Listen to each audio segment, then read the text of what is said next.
always, Trevor here. I think I started early. Hi, everyone. Welcome to our February live tasting featuring Nashville Barrel Co. As always, Trevor here, coming to you from my live home bar. Very excited about this month's pick. As always, I just want to go over some housekeeping issues. If you haven't picked up your bottle already, I don't know what you're doing here because we're going to be tasting the whiskey you're picking up. But hopefully, if you're watching, you've picked up your bottle.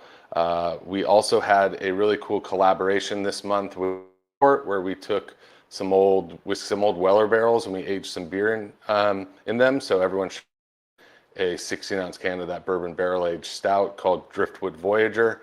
We'll also be tapping a version of that beer on our draft list at our restaurants. Some have tapped it already. Some will be tapping in the near future. It's a version of that beer that's dosed with some toasted coconut that's absolutely delicious. So lots of deep chocolate, toffee, caramel flavors in the can, and then you get some added coconut for the draft version. Like I said, we are featuring Nashville Barrel Co. tonight, and we're excited to get into it. We do have a couple, there were a couple delays in some extra bottles that we're aiming to be released. The Stag Junior pick should be available in March. There will be a 10-year cap on that, which we'll announce soon. So most likely it's going to be available to members who have been in the club 2 years or longer first. And then if there's any available after that, we'll open it up to members who've been in the club for 1 year or longer. And I doubt there'll be any left after that. So just to reward our tenured members who have been in the club for a while and get first dibs at that. We'll be also be releasing an Angel's Envy cast strength barrel pick in the month of March, and that will be available for all members as an additional purchase. But without further ado, I'd like to introduce our two guests this evening. We're joined by James Davenport and Michael Hines from Nashville Barrel Co. James is the master blender, and Mike is the bourbon master, or he's the behind the scenes guy, to use his words. But obviously James and Mike are the two guys behind Nashville Barrel Co., and we're very excited to have them with us. Before I get into introductions, we do have a couple prizes, as always, we're giving away tonight that these two gentlemen have been very gracious to give out for the best two questions of the night. So as always, go ahead and get your questions going in the chat. If you're joining us from Facebook or YouTube, we will be able to see those. If you're watching us live on Instagram, we don't get those questions. So if you want to get a question over, make sure you join us from YouTube or Facebook. So the first place prize tonight is going to be a signed bottle of the Nashville Barrel Co. Founders Barrel that's signed by James himself. Mike, you can sign it too if you want. I mean, it just doesn't have to be James. And then second place is to be kind of a small swag package of Nashville Barrel Co. It's going to be a hat and then a aged in ore bottle kit as well. So two exciting prizes. Get your questions going. And Mike, you want to start us out and introduce yourself and tell us who you are and what you do at Nashville Barrel Co.?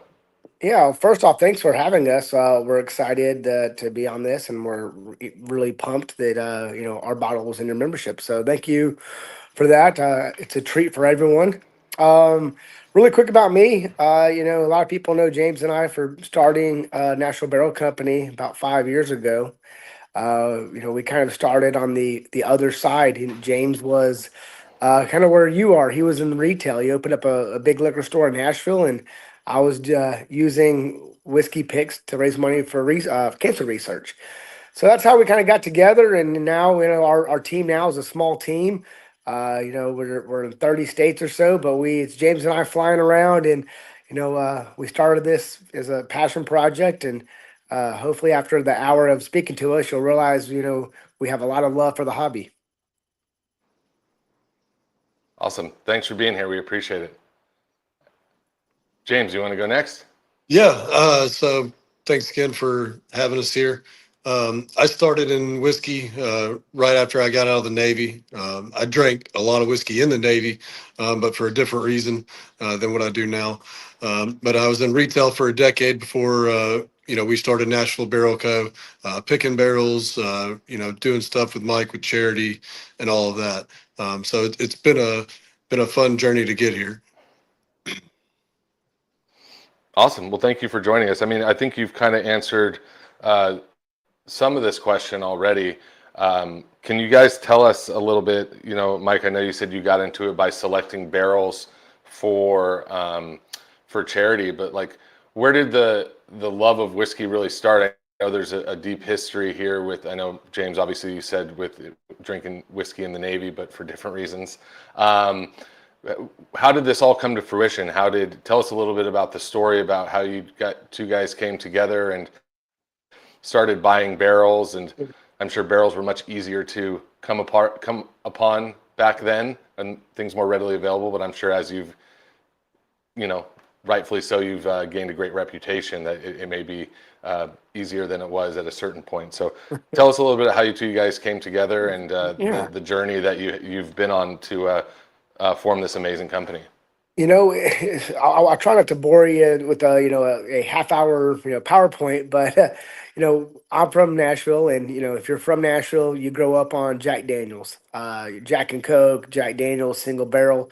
So early in the 2000s, I started collecting Jack Daniels. I really didn't even explore the Weller and all that stuff. I was just a Jack Daniels, and I ended up amassing one of the largest collections of Jack Daniels in the United States. Ended up getting like a special collector's license for it, but I was thousands and thousands of Jack Daniel bottles. And I remember I would walk into my store. I'm like, hey, do you have the new yada yada Jack? And he'd say, no, I don't have that in yet, but do you want some of this lot B? I'm like, no, I'm here for the Jack. So after collecting almost every bottle of Jack, I started realizing I should expand what else I was drinking. So I started going to every liquor store that I could find and literally just buying a bottle of anything new that I had not tried. That added up pretty quickly. So obviously, I had hundreds and hundreds of open bottles, and I end up liking, a lot of the staples that, you know, your Four Roses or your Weller 12 back when it was a shorty twist top. And, uh, I kind of got bored with that whole, collecting and drinking and stuff. And I was on a barrel pick, um, you know, Russell's Reserve, and a buddy of mine that was supposed to be on the pick ended up having to cancel last minute because of a cancer that came back. So he was at the doctor's office. Around that same time, someone I worked with really closely with ended up getting cancer again, terminal cancer again. So before I went for that pick that day, I was like, man, fuck cancer. And so while we were there, I decided that I was gonna, pick a barrel and raise some money to help with cancer research. And that was kind of the beginning of this little journey of I started going around and picking Four Roses barrels and Russell's Reserve barrels. And Nashville has a pretty tight knit community of whiskey drinkers, and we'd always do bottle shares. And James had a great reputation at his store for picking some exceptional Four Roses barrels and Russell's barrels. So we lived in different parts of the city, kind of knew of each other, but really never hung out. And I walked into a store once, and I don't recall why I was there. And next thing you know, James said, "Hey, I like what you're doing. If you want to run some barrels through my store, I can do it a little cheaper, and that way the charity gets more money." And that was kind of how our friendship started. That's great. Yeah, that's it in a nutshell. A little bit of my history. Like I said, I was in the Navy. I drank like a sailor. Just trying to And get I to am the not end of it. sure if I got Wi-Fi'd out. No, we still hear you. Are you guys still there? We can hear you. Yeah.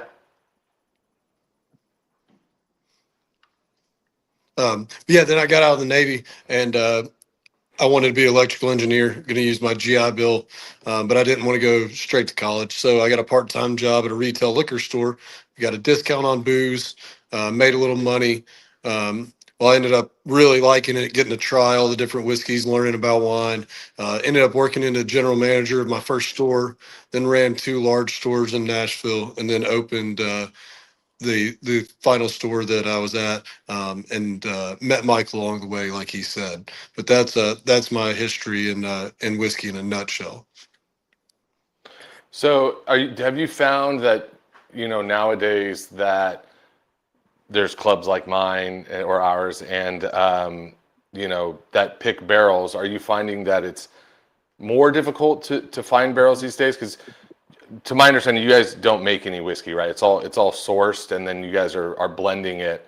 I guess what have the challenges been in the past few years with the rise of the barrel pick popularity, or has there been any? Yeah, well, I'll kind of jump in on that. So, it's the last 6 months has been different than the last 4 years. When we Agreed. when we first started, it was right before COVID, and barrel pricing was ridiculous. It was high, and we'd always kind of cherry pick the best that we could find and pay a premium for it, and we still do that to this day. So most of the whiskey we have on site is 7 to 12 years old. I mean, we don't have a lot of 2, 3, 4. We have nothing underneath 5 on site. But a long time ago, whiskey, was expensive, and now you are seeing some relief on the wholesale market. But what we're also seeing is that it's a lot of the, I wouldn't say subpar quality, but some of the stuff now out there, that is being floated around. You have to be a lot more cautious of what you're buying, because there's a lot of suppliers came on 5 years ago that now have whiskey, and you really have to kind of make sure you're pulling out the gems out of this. So, what does that vetting process look like now that things are, to use your words, are a little bit easier in these past 6 months? Like, how do you how does the process work for a barrel selection for you? Are you going to the site and tasting through all these barrels? Are they sending you samples, and you're doing it that way? How does the actual barrel selection? How do you find these gems? Like, and what does that process look like? Well, I'll start off from the beginning and let James kind of tell you recently. But a lot of the barrels that we're known for, some of our, 12-year rise, or some of our 8 and 9 year, Kelvin barrels. This is stuff that we bought 4 years ago. And when we bought it, we bought every single thing in that lot, because, we didn't want anyone else to say they had the same exact whiskey as us. So a lot of these barrels that we have that have aged out are ones that we've had for 4 years, maybe 4 or 5 years, which has been nice because you can kind of follow some of these single barrel runs, and we know the quality. More recently, though, as we're trying to backstock, stuff that's not 9, 10, 12 years old, trying to find some 5, 6, 7 stuff. I'll let James speak on that, but I can tell you that we're even more pickier now. Yeah, I mean, the process. We'll go up to Kentucky, or Indiana, or wherever we need to go to taste on site if that's part of it, or we'll do samples in house. Mike and I were in Kentucky 2 weeks ago, buying barrels. So it's all situational on who, what, when, where. But if we, buy, like Mike said, a lot of barrels, if it's 500 barrels, like one of our biggest runs that people enjoy, we'll taste a sample. We enjoyed a sample of that, but we also ask for multiple more samples from that run, so we would have a better idea of what else was in there before just saying, okay, one barrel is good. Maybe they picked a honey barrel and then the rest were not as good. So we vet through the process. If there's a lot of barrels, we'll ask for more samples to make sure that that run is all on par with, what we're tasting. Now, you've been doing this for a while. When you go on site to these distilleries, do you already have an idea of where, like, what warehouse the best barrels come from and what level they're at? Like, are you, like, have you done it so many times that are you specifically asking to go into, I want to go to that warehouse, I want to pull barrels from this level, or is it, I mean, Yes. is that something you guys do? Absolutely, and I'll give one away James's secrets as well. And James has this ability. He can look at a barrel and he almost knows now, where it was in the rick house just by, the condition, the shape, the color, the wear. So when he walks in around anywhere, even at our place, he can almost point to one and almost get the proof it's pretty close and how it's going to taste just by a lot by what the barrel shows. James, I'm not asking you to give away your secrets by any means, but you wanna like maybe just give us one or two examples of like seeing things that you could look at a barrel and know if it's good or something specific about the barrel. Like, don't give away all your secrets, but Oh, maybe yeah. one or I two. mean, no, I mean, there's certain things, especially, when I've got the barrels in, I know a lot more about them, where they've been, what they've been doing. But, getting barrels down from certain distilleries, I can look at them and tell, if they were at the top of the, brick house or at the bottom, depending if they're palletized or in rows or who, what, when, where. So, there's certain things I look for, whether they're dirty or clean. Um, does it look like, something's been dripping on it? The roof had a leak, just random things really do affect the barrel, sitting by the window, discolors certain things. I mean, it's just, so many little factors. But it's fun to see over time because once you go through more and more and you taste these barrels, just by the looks of them, like Mike said, you just get a really good idea. And then once you taste them, it solidifies that. Awesome. You said that nothing in your possession is younger than 7 years. Is that to understand? The youngest we have on site is 5 years old, coming up on 6. But you But don't release it most until it's 7? no, we've bottled a few things at 5. It's all by taste. At the end of the day, it's all taste um, on that Yeah. front. Awesome.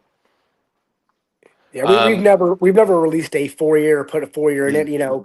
it. We do everything at cask strength, so you can't hide any imperfections in a barrel proof bourbon or whiskey, right? I mean, if you water it down to 80 proof, you can kill all the highs and lows and just have a sweet, not much body whiskey. Like a lot of low price, shelfers or well bourbons. Uh, but obviously we keep it at barrel proof, so we have to make sure there's no imperfections. and you guys still have the program where you allow people, the public to come out and taste barrels and purchase barrels as well, or is that something that you no longer do? Come on, hey, come on out and bring your wallet. Oh, so you still do that? Yeah, yes, Yes. sir. And then what's just for those interested or those maybe interested, what is just ballpark, what is a barrel range as far as purchasing it from you guys if any of our members are interested in going out to Nashville? We have two programs. We have one that they can come to the gift shop, which we have a lot of groups that will do that. They'll drive into Nashville, they'll make a weekend of it, they'll pick a barrel, and before they leave, they'll have it bottled and they can take it home.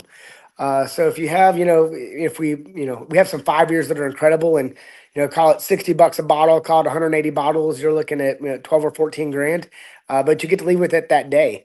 If someone wants to use a store, and go through distro, there's a little more to it. Obviously, they need to get with the store, the distributor, allocations, but that can be done as well. Awesome. So obviously we bought a blend of barrels from you guys. We bought a 7-barrel, 7-year blend.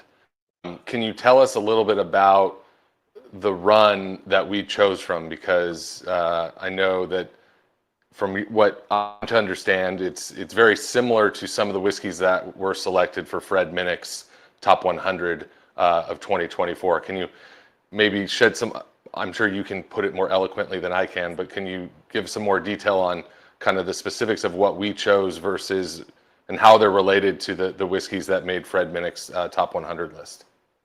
Yeah, definitely. So what you guys have is, I mean, the identical run, that exact run that Fred's blend was what your blend is made up of. So that exact run from Kentucky, distilled up on a hill in Bardstown, that run of barrels 7 of those independent stave cooperage barrels at proof. So the difference between your blend and his blend is a little proof point and the actual barrels themselves. But everything else is from the exact same run.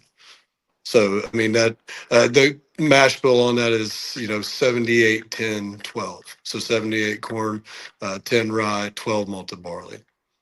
And how many barrels were selected on that run? Do you remember? Oh, total on that run, I mean, I think we've got around 100, 120, I think, total. Awesome. So 7 of the 120 made it into this blend, which is pretty cool. So I'm sure a lot of our members are familiar with Fred Minnick, and we're tasting some things that from a run that Fred liked a lot, and so I liked it a lot too. So Yeah, I'm not to the caliber or stature of Fred Minnick. I'm super happy with the pick. Go ahead. I think I cut you off. Oh, I'd be interested also to see how many of your members actually might have that Connected Spirits bottle on this one and have side by side it, because I could tell you that they'd probably be pleasantly surprised. This is a great blend that you have for your members this month. Well, if you want to put me in contact with Fred, I'm happy to exchange a bottle if he still has any lying around. Shoot me a text tomorrow. I've got some in the library. I'll send you one out. That way you can do a blind. Oh, I wasn't expecting that. Very nice of you. Yes, I will absolutely do that, and I'll do a side by side. And if any of our members have that bottle and want to do a side by side, obviously that's highly encouraged. So let's get into tasting. And as always, we encourage our members to write in the comments what you're tasting. Sometimes we will have single barrel picks, as everyone knows, or if you're new to the club this month and this is your first time joining us, a lot of times we will have single barrel releases where not everyone receives the same barrel, with this one being a cast strength small batch blend or a micro blend, however you want to describe it. Everyone is tasting the same whiskey tonight. So feel free to put your comments in the chat. 20 minutes in and I haven't poured myself anything. That's a rarity. So I'm going to pour myself a dram, and we'll go from there.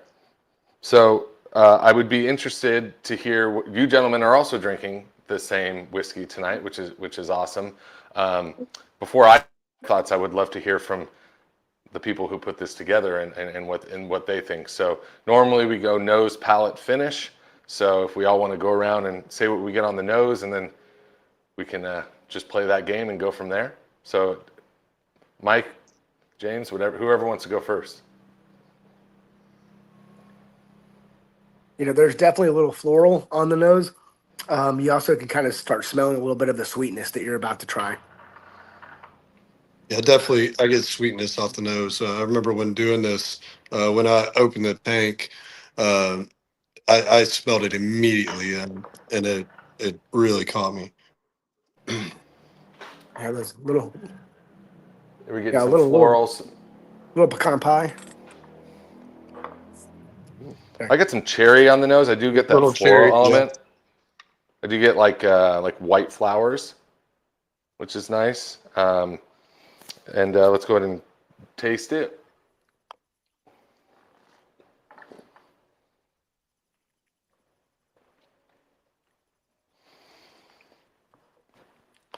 That's really good. It really is good. Dude, the finish, I know, yeah, so long. Yeah, and I do get a lot of that floral element on the finish as well. Like mid palate, I get like this like starbursty thing, like this orange kind of cherry starburst, cherry pie that I like a lot. Obviously, there's a lot of vanilla up front, a little bit of burnt sugar towards the end, and then I do get some of that floral and citrus notes that kind of, obviously the finish for me is very long and lingering considering the proof, but it's not astringent. It just like you chew on it a little bit, which is nice. So good mouthfeel, it coats. Yeah. It lingers for sure. My favorite Yeah, my favorite whiskeys are the ones that just keep going and going until you reach for another pour. Let's see here. Doesn't drink like 118 proof. Nice. Nice heat, not punching. Cherry floral, says Mark Horowitz. Ang is I smell a little bit of marshmallow on the nose. Nice. Mouthfeel is creamy, says Tim Moore. Whiskey idiots. What's up, Tim? Yeah, some good notes here, but keep if you're still kind of digesting it, or you need to go in for another pour, another noser, then feel free to do so, and continue putting in the chat what you smell. So one of the things I always like to ask is, as blenders, as people that drink and taste a lot of whiskeys, what is the best flavor description that you've ever heard or you've ever came up with? What's the best one, and then what is the strangest one? I've heard a lot of weird things, especially doing all the single barrel picks and, hearing everybody's, thoughts, because everybody's got their own palate. Everybody tastes their own thing. So, nobody's wrong. Um, a friend of Mike and mine, a local guy here in Nashville, he we'll be doing a barrel pick, and Mike and I will be done, and he'll still be nosing, the first or second one. He comes up with some off the wall stuff, but I mean, one of the strangest things he ever said, he was talking about, we were tasting some rye, and he's like, you ever had or smell, fresh cut grass? I'm like, well, yeah. He's like, well, think about that if it's clumped up and it's set outside in the sun for 2 days. And then you walked by and kicked it over and then you smelled it. He's like, that's what I'm getting. I'm like, dude, there's no way that's what you're getting off of this. I mean, just say you're getting some like grass or something. But I mean, he just went straight down that rabbit hole. That's the one that immediately comes to mind. And I'm pretty So sure Mike himself talked about. Did you go cut some grass and leave it out and let it sit for a couple days and then go smell it? I haven't got to that yet.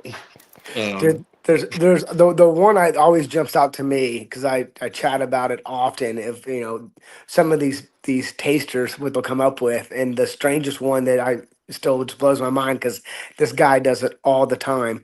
He'll be doing a tasting, he'll smell it and try it, and he goes, you know what? This reminds me of the color blue. I'm like, what are you even talking about? So yeah, blue. And I'm like, dude, no, I mean, just this guy just talking out of his ass. I mean, who knows? But every tasting will, this reminds me like of a sunny day out in Virginia, and the wind's blowing. I mean, it's like just nonsense. But every tasting he'll do that, and he's being serious. Like he really thinks he's being accurate with his notes. So the color blue is probably the strangest tasting note I've ever heard. I think you need to come out with a blend and call it the color blue. Yeah, right. He'd buy them all. Yeah, that's you'd blow people's minds. Cool. So I want to talk a little bit about the label. Not all of us, a lot of our members, most of our members are from California. Can you talk to us about the 3 stars on the label and what that signifies to the state of Tennessee? Yeah, so the 3 stars are for East, Middle, and West Tennessee. It's on our state flag. So that's really a big part of, I mean, actually, if you see the flag, that's the main part. Besides some blue and some red. Yeah, east, Chattanooga, Knoxville. That's the mountains. West is Memphis, and Middle Tennessee. So it's almost like there's 3 states within a state. Chattanooga people don't like Nashville, or Memphis doesn't like Nashville, but it's.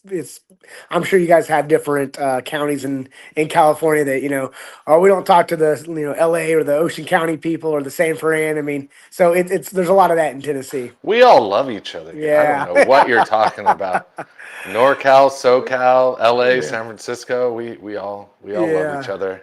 It's You all almost said- it's all sunshine and rainbows out here. Yeah, you almost said that with a straight face. Yeah. I love everyone. All our members are as far north as Roseville and Sacramento, and as far south as San Diego. So, and I travel to all the places, and all the people I meet are super nice, and that is 100% serious. I have I go into restaurants and members will come up to me and they say, "You're the guy from YouTube." And so, and I'm like, "I'm Trevor. Nice to meet you." Not Tyler. Yeah, exactly. If they call me Tyler, it's okay. I'll complain in private. Yeah. But so let's talk about what we're going to get into questions and song selections here in a second. One of the things that I'm always interested in, I'm sure that at some point, you're having now you're more well known. You're still getting your name out there to a certain extent, but I feel like being recognized by Fred Minnick in the top 100 is obviously huge for you guys, and you've grown the business and grown the reputation over the years. Is there any smaller guys or smaller brands that you kind of want to bring attention to that you feel aren't getting the recognition that they should, or just some underrated brands, whether it be there in Tennessee or in other places? Or I'll pass it to you on that. So James and I still go pick barrels for fun, not even for to buy from National Barrel. We still love supporting and finding that other craft distiller as well. And one that I've really been impressed with lately, that I've went out twice to their location, and James and I've picked another barrel. We literally bottle it as their label because we just like to support.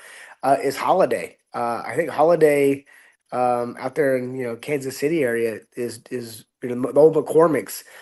They've got some really good whiskey and they're really good people. They have a soft wheat and a single barrel that's phenomenal. We actually did a Fuck Cancer charity barrel with them a few months ago. So Holiday should be on your radar if it's not. Even though the bourbon's not made in Indiana or Kentucky or Tennessee, they've got some incredible stuff out there. And they're making all their own stuff. Or is it They sourced? are. Oh no, they're actually, that's the big surprise is that when I first went out there, I didn't realize that they were, Holiday is just a brand but they're the big McCormick's. So they've been around for 100 and something years, and when you tour the facility, it's huge. I mean, it's it's a really big facility. They just now finally have got starting to get some love for their bourbon.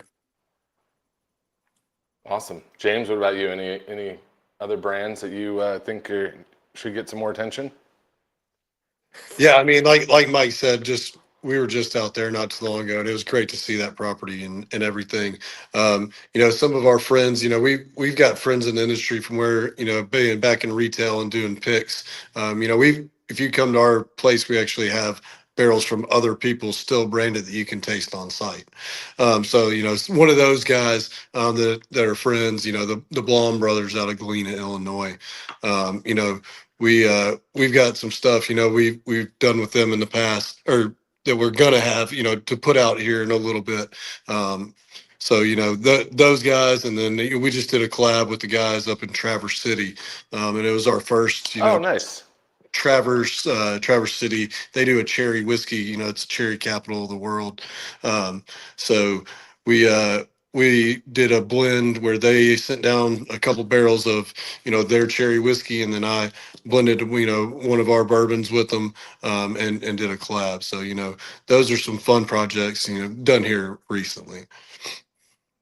And have you guys done anything with any finished whiskey, or is that something that you guys are exploring, or is Yeah, I mean, so like that was our first cherry whiskey, and the only reason we did that's because those guys know cherries up there, and I feel like I could blend something that worked out pretty well.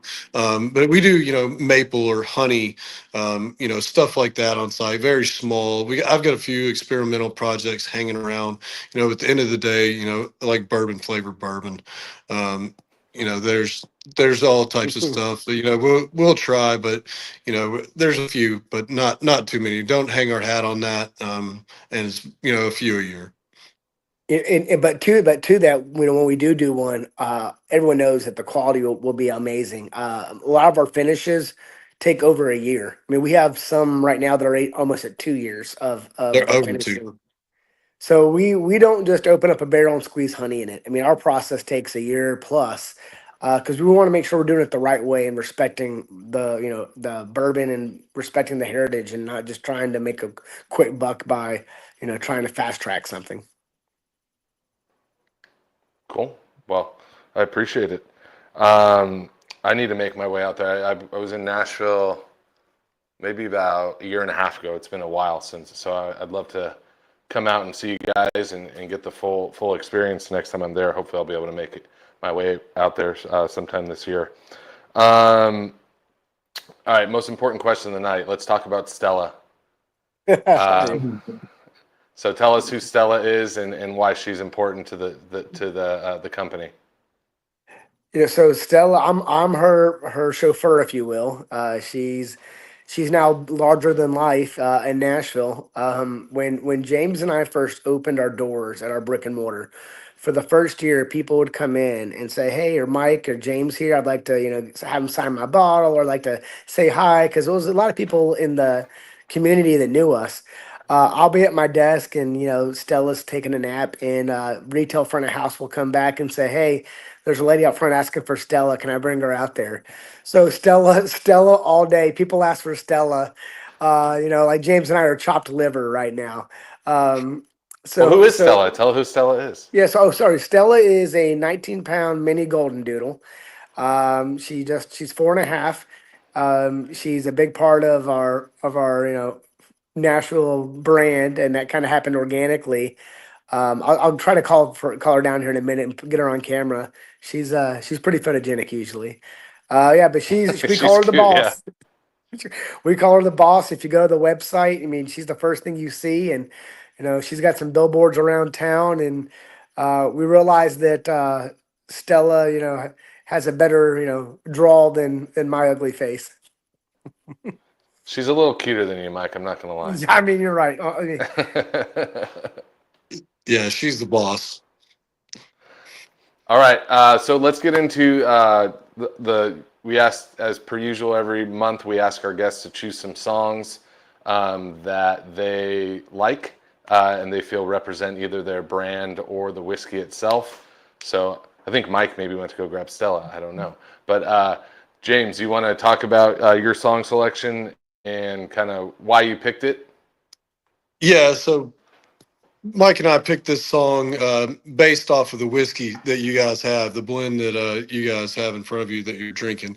Can't really talk too much about, where it was exactly distilled or, that, Hey, but there's the sorry, boss. James. Good with me. Hey, boss.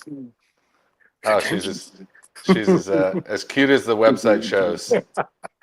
yeah, she's a little ham. She's only 19 pounds, huh? Yeah, 19 pounds. She looks bigger on camera, but yeah, she's a little 19-pound puppy dog. Nice. Beautiful, beautiful. All right, well, now I definitely have to come to Nashville, not to taste whiskey, not to see you guys, but just to see Stella. We'll make sure she's on site. It's funny. Some people walk in and they think that she's a ploy. Like, is the dog really here? And yeah, and she comes running out. We opened up Sorry. we opened up a downtown tasting room, and people will go in there and be disappointed and leave if she's not there. That's funny. Yeah. Well, James, go ahead. You chose the song. You can't exactly say why, but continue. Go ahead. Yeah, I mean, you'll just hear a few hints that kind of got some names of where the product might have been made at, and it's just a fun classic song. I don't know if it's my connection or your guys's, but the audio is kind of cutting in and out. Maybe someone that's watching online can you guys hear me? I can hear you. Oh. Yeah? Okay. So yeah, James chose Knocking on Heaven's Door by Guns N' Roses. So you can try to put two and two together on why he chose that. And then Mike, you chose, or I bet you both chose Million Dollar Baby by Tommy Richmond. You want to tell us why you guys chose that one? Yeah, James, tell them why we chose that one. I told him about the first one. Yeah. Mike's always talked about, we should probably, we've got a few videos and we got to update. And he said, we should we should do a walkout video. I'm like, Mike, I don't really want to do a walkout video.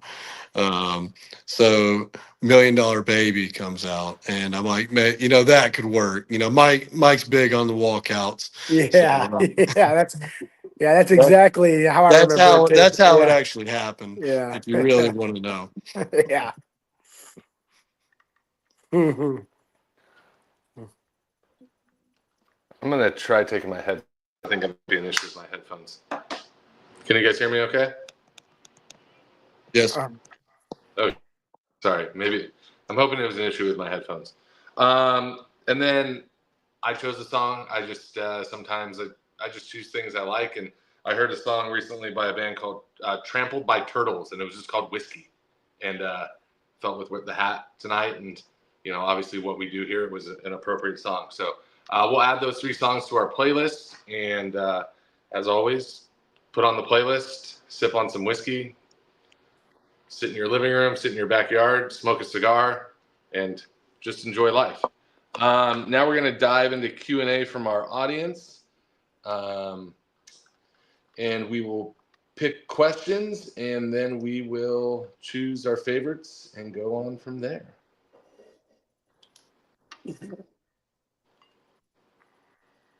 So Mark Horowitz wants to know, can you please explain the difference between your Nash Tucky line and the Nashville Barrel Co. line? So, Nashville Barrel Company is how we launched. We were really proud of Nashville. We were proud of all of that. Nash Tucky really means even more because we're always in Kentucky. Nashville and Tennessee and Kentucky are basically sister states. One thing we realized on some of our Kentucky whiskey in the Nashville Barrel Company label, it was kind of confusing, and so we wanted to try to gear more of our Kentucky distillate to the Nash Tucky label because we felt that was kind of a little more clean to understand.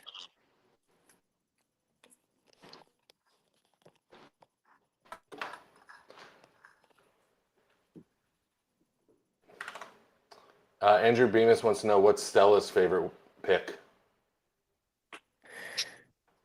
She'll have to get with James on that because they do the barrel picking together. Yeah. So boss, it really depends on, her mood, but I've noticed she definitely likes, low rye MGP. Nice. I think one of her most sought after bottles is one of the 1100 series single barrels under her label that is a beautiful whiskey. It was the same run that we won the best in class at San Francisco with for single barrel bourbon a couple years ago. So we dethroned Henry McKenna and a couple of the other big boys and went out to San Francisco, and it was a fun experience. Awesome. Josh Sessler asks, when you're sourcing barrels, how many barrels do you usually taste before you find what you're looking for? And I think we kind of answered the second part of that question. He said, what's your process for blending them? But how many barrels do you typically taste to find what you're looking for when you're going on trips? Yeah, I mean, like I said a little bit earlier, it all depends on, what's available. If there's 20 barrels in a lot, sometimes we only get one sample of that. But if there's 200 barrels and we like the sample, we'll ask for more, just to make sure there's, coherence, everything through, that they're all tasting the same. So it's very situational. And if we're on site at certain places, it could be 5 or 6 from the same run. It all depends on who, what, when, where. But one thing I'll add to that is there's many times we leave empty-handed. We leave empty-handed more times than not, even if we get samples. It's again, I'll kind of throw one thing out, and it's not throwing shade at anyone. There's a lot of like 15-year-old Buffalo Trace is a Wild Turkey. There's a lot of people bottling a 15-year-old Kentucky with a kind of a weird story, and that's been something that people try to get us to buy for 6-9 months, and we didn't buy it because we're not one just to buy something and hurry up and put it in a bottle and sell it. We really like for the national climate, or for us to really put our fingerprint on it. But B, we just because it's old, we don't buy it just to sell it. We're really picky about what we buy, and we want to make sure we're finding stuff that not is available to everyone. Because of our buying power, we do get access to stuff that others may not. And most of our product is old. I mean, we have a majority, I'd say over 70% of our product is 8 years old or older. So I mean, that's stuff we've had for a while. So, we don't just pick up stuff and, like Mike said, bottle it immediately. Good segue into this next question. What's the oldest barrel you have, and how long do you plan on holding on for it? Are you saving it for a special occasion? We've got barrels of 34-year-old Canadian on site. That's our oldest. And we might have some Indiana whiskey that's getting close in the 20-year range too. So there's definitely some old stuff on floating around. And any immediate plans for that, or that you can disclose, or tight-lipped on it? That's a James. I mean, we bottled some of that Canadian. Now that older Indiana, we're looking at this year. You might see one or two or something come out. It all depends on how they taste. If they need a little more, we'll wait a little longer. I think you touched on this before. You said, kind of things have lightened up over the past 6 months, but can you elaborate more on kind of how the market is changed? David Bratcher asked, how has the market changed for y'all in perspective as single barrel products have increases in popularity and demand?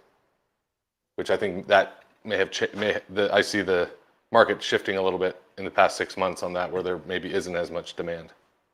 Yeah, so what we're seeing is probably what you're seeing out there as well, is that, during the COVID days, there was 1,000 brands, and there'd be, a store could move up 200 single barrels in 6 months because people were really on that kick and staying at home and drinking at home and not doing the social aspect.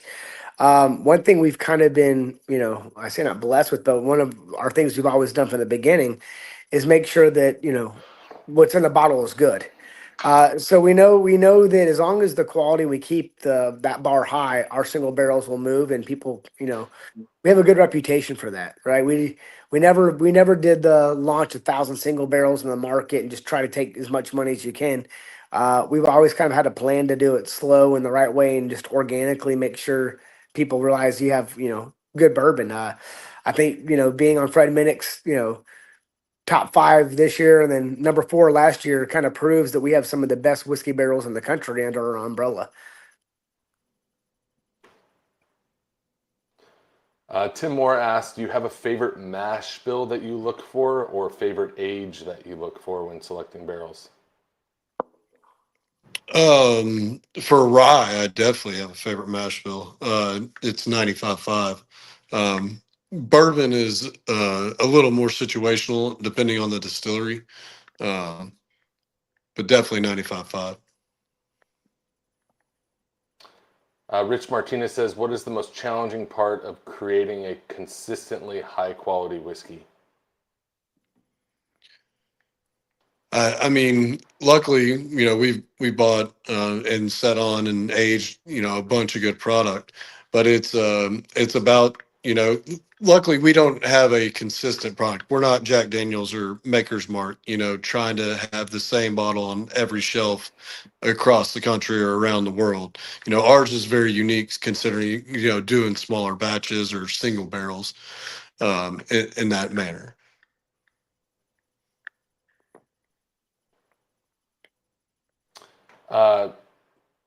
Linda Archer asks, how are the Fuck Cancer bottles different? My son sent me a bottle and I'm looking forward to opening it.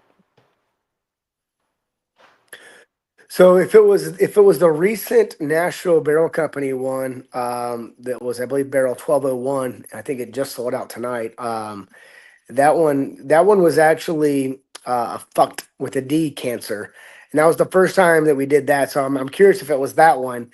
It was. I read it wrong. I thought it was a typo. But Yeah. yes, she So- put so- F star and then D at the end. So yes. Yeah, so actually that one's probably the one that makes me smile the most. most of the fundraiser bottles we've done with FK cancer, if you will, or with fuck cancer, were for preventive, right? To help raise money for someone battling it or for research. We had a local bourbon guy that everyone he's in all the groups and clubs all over the United States, and he ended up getting cancer last year, and he beat it, went and he finally got to ring the bell. We actually did a couple barrels to raise money for him while he was fighting cancer. That way he wouldn't have to worry about the stress of finances. So we actually did fundraisers for him for that. But the reason that the D, that's actually a celebration bottle. It was the first time we actually got to do a single barrel that celebrated defeating cancer. So that one means a lot to not only me, but I know a lot of the community and a lot of people, want to have that bottle to open up or to drink once they get to ring the bell. And that's exciting. That's awesome. That's great to hear that he. Um, that's really, really cool. All right, gentlemen, we're gonna run through these questions, and then you guys can choose.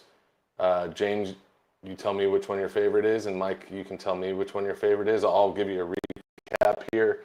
So we had the question about Nash Tucky line versus Nashville Barrel Co. line. We had the question about. I've already got mine. Oh, okay. All right, Mike, if you already have yours too, or do you want me to run through them? No, I think I've got mine. All right, cool. All right. James, you want to go first? Yeah, so it was actually the very last question. Shout out to Thomas Christian. He was the gentleman who beat cancer. He's a good friend. And, it was really good to see, him power through and, beat something that takes a lot of people down. I think you may have stole Mike's favorite question too. Yeah, no, there was a lot of good questions. That was actually, one that meant a lot to James and I. So, that's that was one that we didn't even think about would be asked. So that was, I think, off the wall.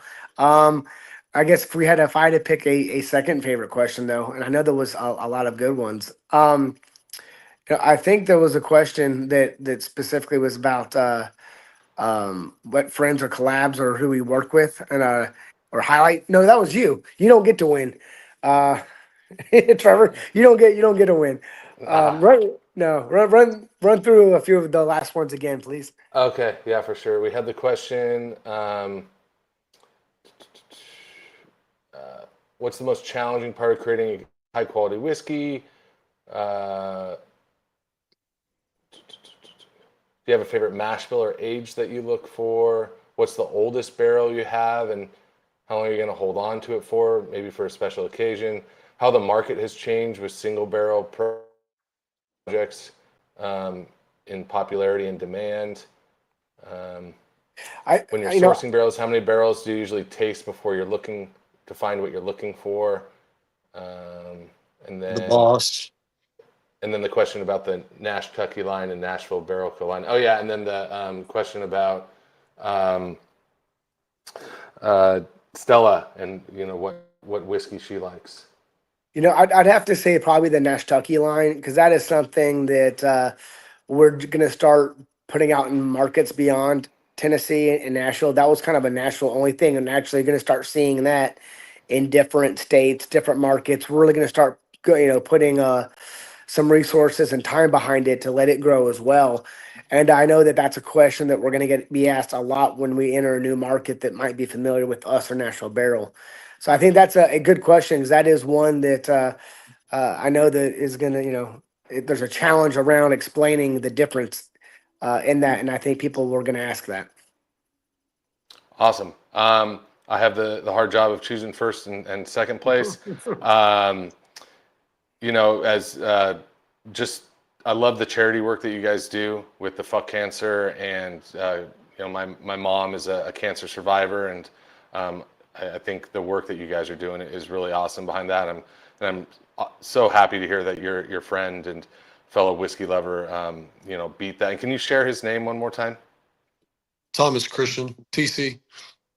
Thomas Christian. So I'm going to give the first place prize to Linda Archer for asking the question about the fucked cancer bottle. So Linda, we'll be getting that Founder's Barrel out to you, signed by James. And again, Mike, if you want to sign it, feel free. But and then Mark Horowitz, we're going to be getting you the NBC, the National Barrel Co. hat, and then the Asian Ore bottle kit. So thank you again, gentlemen. Appreciate all the work you are doing in making amazing whiskey and sourcing and blending amazing whiskey, and all the charitable work. You know, it's good to see a company not only make great product, but make a great impact on the world. So we appreciate it, and look forward to seeing you in Nashville, hopefully sometime this year. I'm going to give Stella a belly rub. Yeah, come on, she'll show you what the good barrels are if you give her little belly rubs. Nice. All right, guys. Cheers, and have a Cheers. good night. Appreciate it. Cheers. Thank you. Cheers.